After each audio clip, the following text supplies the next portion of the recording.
अभी मैं आया जब तो मुझे निशा ने कहा हैप्पी रिपब्लिक डे, तो मैंने निशा जी से कहा कि रिपब्लिक डे का मतलब क्या है, व्हाट इज रिपब्लिक।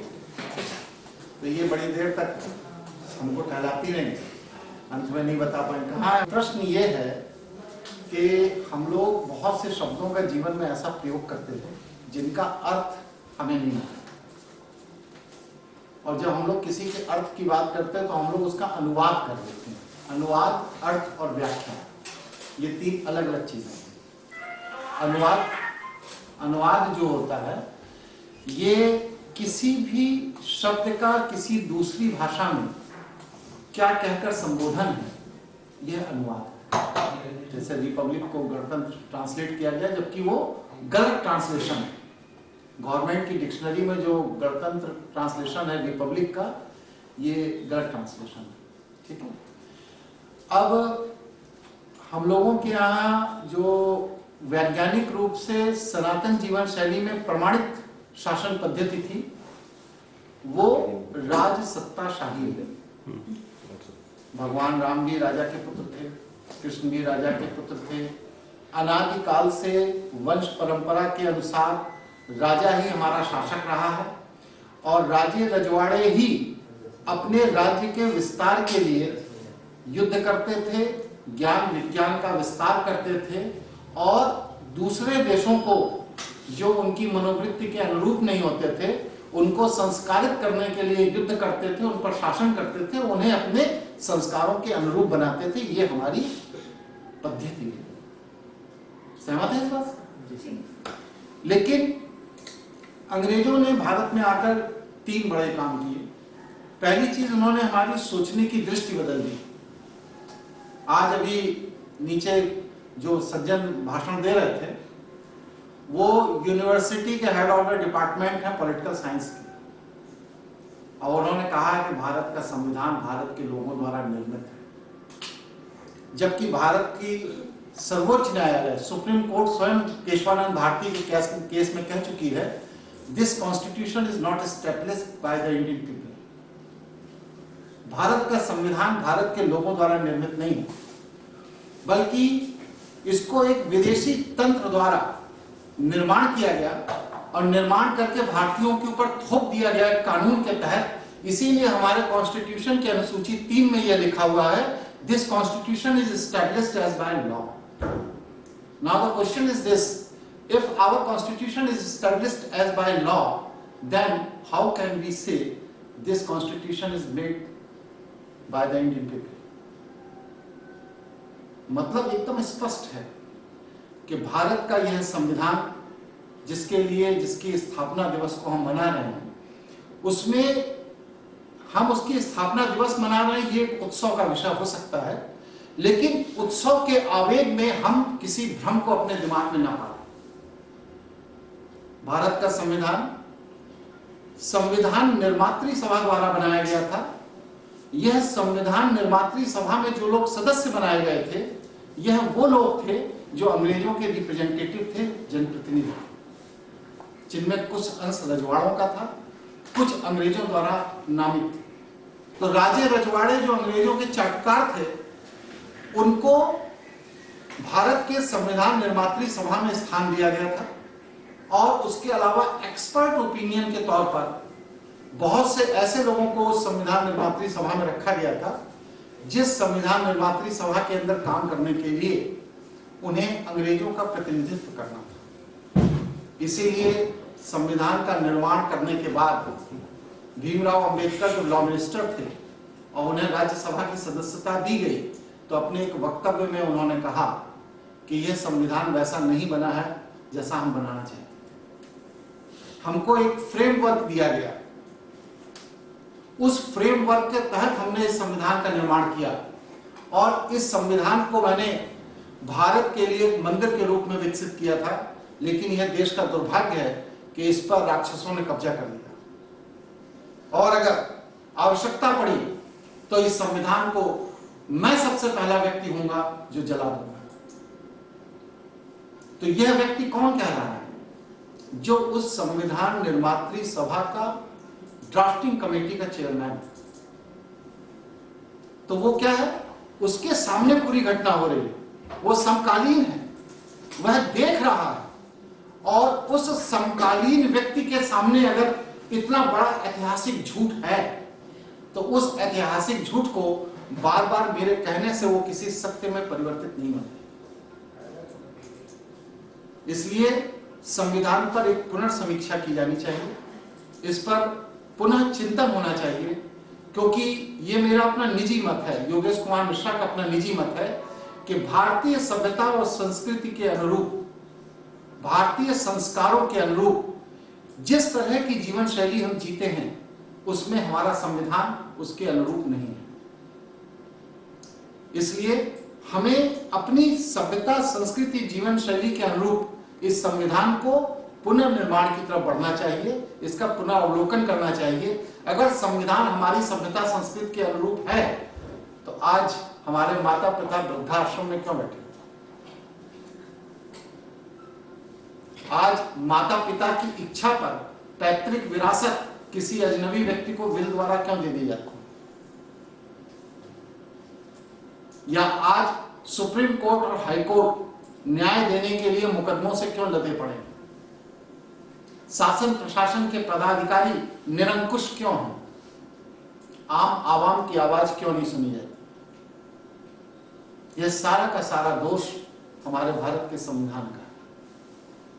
इसलिए हम इसकी स्थापना दिवस को मनाते हैं, लेकिन इसका तात्पर्य यह नहीं कि जो भी हमारे ऊपर थोप दिया गया उसमें अब किसी परिवर्तन या संशोधन की आवश्यकता नहीं। इसलिए हम लोगों को इसके परिवर्तन और संशोधन पर विचार करना चाहिए, क्योंकि रिपब्लिक, पब्लिक को रिप्रेजेंटेटिव, जनता की जनप्रतिनिधि, तो जन का प्रतिनिधि जो है उसको रिपब्लिक कहते हैं। गणतंत्र नहीं है, रिपब्लिक क्या है? जनता का प्रतिनिधि। ये प्रतिनिधि तंत्र है हमारे देश के अंदर। तो हम लोग प्रतिनिधि तंत्र को गणतंत्र कहकर समाज को भ्रमित करते हैं लोग, तो इस पर भी विचार करना चाहिए। और कोई ऐसा प्रश्न आपके दिमाग में अगर मेरे वक्तव्य के बाद उपज रहा हो जो कि आपके पुराने भाव और नए भाव के बीच में कहीं मतभेद पैदा कर रहा हो, तो आप प्रश्न पूछिए, मैं आपका जवाब दूंगा। जितना ज्ञान दिया उतना ज्ञान तो पहले किसी को नहीं होगा। हाँ बोलो। जनता के प्रतिनिधि जो आपने बताया सर, मैंने अभी गूगल कुछ देर पहले देखा था, उसमें बता रहा था गणतंत्र का अर्थ ये भी होता है जनता के लिए जनता द्वारा शासन किया, दोनों एक ही है? नहीं, शासन और जनप्रतिनिधि दोनों अलग अलग चीजें हैं। आप आधे जनप्रतिनिधि चुनते हैं जी। सदन के अंदर दो वर्ग है, एक है लोकसभा, एक है राज्यसभा। लोकसभा का जो चयन है वो हमारे द्वारा चयनित आदमी होता है, लेकिन राज्यसभा का चयन आम आवाम नहीं करता। ठीक है, इसलिए संसद का जो स्वरूप है उसके तीन हिस्से हैं। राष्ट्रपति, जिसे भारत का आम आवाम नहीं चुनता, लोकसभा जहां पर प्रतिनिधि हम चुनते हैं, और राज्यसभा जिसे भारत का आम आवाम नहीं चुनता, सिलेक्टेड वर्ग चुनता है।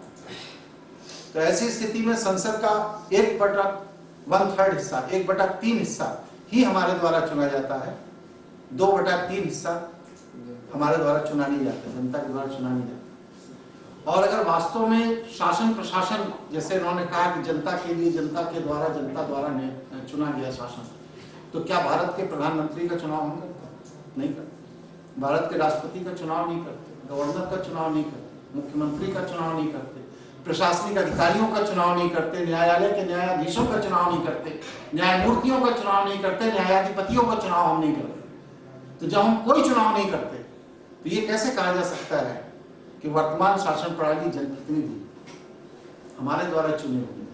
हमने तो चुना ही नहीं लोगों।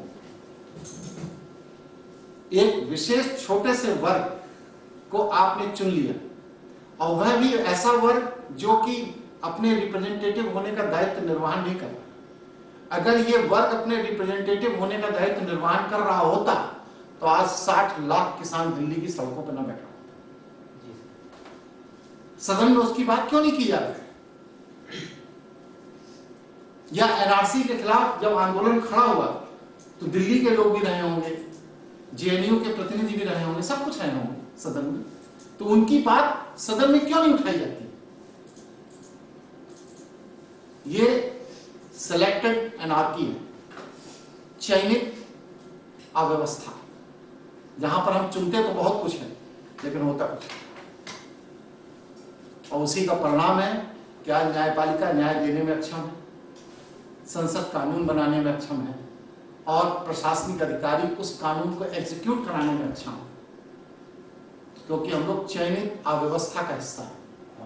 इसमें जो व्यक्ति सक्षम है, जिसके पास संपर्क है, उसकी बात सुनी जाती है, अन्यथा किसी की कोई बात नहीं सुनी जाती। और जो सक्षम है वो अगर गलत बात भी कहता है तो भी सुन ली जाती है। अभिषेक और कोई प्रश्न किसी का? सर 26 जनवरी को पूर्ण स्वराज दिवस के रूप में भी मनाते हैं, इसके बारे में? 26 जनवरी का पूर्ण स्वराज दिवस के रूप में, देखिए, मानसिक रोगियों की इस देश में कभी कमी नहीं रही इतिहास में। हमारा देश का पूरा इतिहास खंगालेंगे तो जिनको आज हम लोग फूलमाला चढ़ाते हैं, धूपबत्ती जलाते हैं, इसमें 90% लोग मानसिक रोगी थे, जिनको राष्ट्र से कोई लेना देना नहीं था। उनका बस अपनी दुकान चलनी चाहिए, अपनी राजनीतिक दुकान चलनी चाहिए, अपनी औरे की दुकान चलनी चाहिए। तो उन्होंने उस औरे की दुकान को चलाने के लिए तरह तरह के शब्दों का प्रयोग किया। उसमें से ये भी शब्द है जो आप, इसका राष्ट्र से, राष्ट्रीयता से कोई लेना देना नहीं। हमारे यहाँ राष्ट्रीयता भी कानून के डंडे से सिखाई जाती है। जनगण मन है तो वह जनगण मन भी कानून के डंडे पर बताया जाता है, कितने सेकंड का होना चाहिए, ये रिदम होना चाहिए, उसका ये अर्थ है, ये भाव है। कभी आप लोगों ने महसूस किया जनगण मन का वास्तविक अर्थ क्या है, क्यों गाया गया? ये जॉर्ज पंचम जब फर्स्ट वर्ल्ड वॉर में भारतीयों को, ब्रिटिश एम्पायर को बढ़ाने के लिए, यूरोपीय देशों पर आक्रमण करने के लिए यहाँ से सैनिकों की भर्ती की गई और उन्हें कहा गया कि अगर वो मर जाएंगे तो उनके परिवार वालों को आजीवन ये सुविधाएं दी जाएंगी। और उन सुविधाओं के तहत, उस लालच में जब भारतीय जाकर के यूरोपीय साम्राज्य के विस्तार के लिए फर्स्ट वर्ल्ड वॉर में लड़े, तो वहां पर वो लोग परदेश में जाकर मर गए युद्ध में। अब जब लोग युद्ध में मर गए तो उनके यहाँ परिवार वालों ने कंपनसेशन मांगा, जिस एग्रीमेंट के तहत उनकी भर्ती हुई थी वो बात मानी। तो ब्रिटिश पार्लियामेंट ने एक कानून बनाया कि जिस व्यक्ति की लाश उपलब्ध नहीं है उसको हम 7 साल तक मरा हुआ नहीं मानते। अब जो व्यक्ति जाकर यहाँ से 5000 किलोमीटर दूर, 8000 किलोमीटर दूर युद्ध में मर गया, उसकी लाश कहां से मिल जाएगी? तो ये कह करके वो लोग जनता को अपने एग्रीमेंट, जो उनका कमिटमेंट था, जिस संविदा के तहत व्यक्ति नौकरी करने आया था, उस संविदा से उन लोगों ने मूव कर दिया। इससे जनता में एक बहुत बड़ा आक्रोश पैदा हुआ और जब जनता में वह आक्रोश पैदा हुआ तो उस आक्रोश को शांत करने के लिए जॉर्ज पंचम, जो कि इंग्लैंड के एक राजकुमार थे, वो भारत आए और उनके आगमन की खुशी में दिल्ली का इंडिया गेट बनाया गया। दिल्ली के इंडिया गेट पे जिन लोगों के नाम लिखे हैं उनमें एक भी व्यक्ति ऐसा नहीं है जो भारत की आजादी के लिए लड़ा। ये सब वो लोग थे जो ब्रिटिश एम्पायर के साम्राज्य विस्तार के लिए लड़े थे, अंग्रेजों के सैनिक थे। और फिर उस इंडिया गेट पर जब ये आए तो जॉर्ज पंचम की चमचागिरी में रविन्द्रनाथ टैगोर ने एक गीत लिखा, वह गीत ही जनगण मन अधिनायक जय। उसका अर्थ है जनगण मन अधिनायक जय है भारत भाग्य विधाता। हे हम जन, आम जनता, आम आवाम के अधिनायक, तुम्हारी जय हो, क्योंकि तुम ही भारत के भाग्य विधाता। कौन सा भारत? वह भारत जहां पंजाब, सिंध, गुजरात, मराठा, द्रविड़, उत्कल, बंग जैसे महत्वपूर्ण राज्य, विंध्य और हिमालय जैसी पर्वतमालाएं, जहां पर गंगा यमुना जैसी पवित्र नदियां बहती हैं, ऐसे भारत के तुम भाग्य विधाता हो, तुम्हारी जय हो, तुम्हारी जय हो, तुम्हारी जय हो।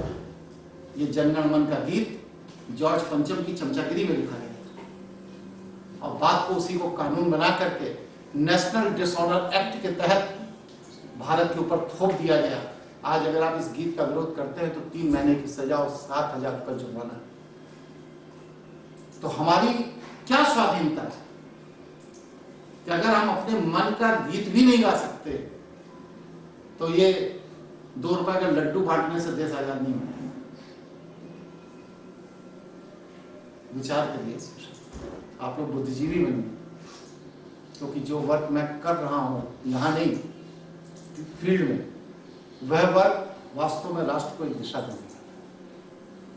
और भारत की आजादी का श्रेय किसी भी भारतीय नेता को नहीं जाता है, इस भ्रम से उबर जाएगी। अगर भारत की आजादी का श्रेय भारतीय नेता को जाता है तो भारत के अलावा जिन देशों को ब्रिटेन ने आजाद कर दिया उनकी आजादी का श्रेय किसको जाएगा? वहां तो कोई गांधी नहीं था, कोई नेहरू नहीं था, वो क्यों आजाद हो? इसका मतलब भारत की आजादी का जो दौर था वह 5 वर्ष के अंदर जो 54 देश जिन्हें आज कॉमनवेल्थ के दायरे में रखा गया, ये 54 देश वह देश थे जिन्हें ब्रिटेन ने सेकेंड वर्ल्ड वॉर में अपनी आर्थिक तंगी के कारण आजाद कर दिया था। क्योंकि द्वितीय विश्व युद्ध में उसका इतना पैसा खर्च हो चुका था कि उसका इतना पैसा नहीं था कि यहाँ के लोगों का वेतन दे सकते, यहाँ के सरकारी अधिकारियों का वेतन दे सकते, यहाँ के सरकारी कर्मचारियों को वेतन दे सकते। इसलिए उन्होंने जो भी शासन था उसको वैसा उसी हाल में छोड़कर भाग गए वो, क्योंकि उनके पास देने के लिए पैसा नहीं, जिसको हमारे देश के नेताओं ने तथाकथित आजादी घोषित कर दी। मतलब यूं समझिए कि किसी ने आपके प्लॉट पर कब्जा कर लिया और आपने उसको ईंटा पत्थर मारा, घायल होकर वो प्लॉट छोड़ के भाग गया, तो आप उसको कह रहे अरे बड़ी कृपा की आपने, मेरा प्लॉट छोड़ के भाग गए। यही हाल है। तो ये सब इतिहास के सत्य तथ्यों को जानिए, क्योंकि आप एक विद्वान व्यक्ति के साथ काम कर रहे हैं। ठीक है, भ्रांतियां कुछ खुली, दिमाग के नट बोल्ट ढीले हुए। और कोई प्रश्न किसी का है या समाप्त किया जाए? ठीक, सबको शुभकामनाएं।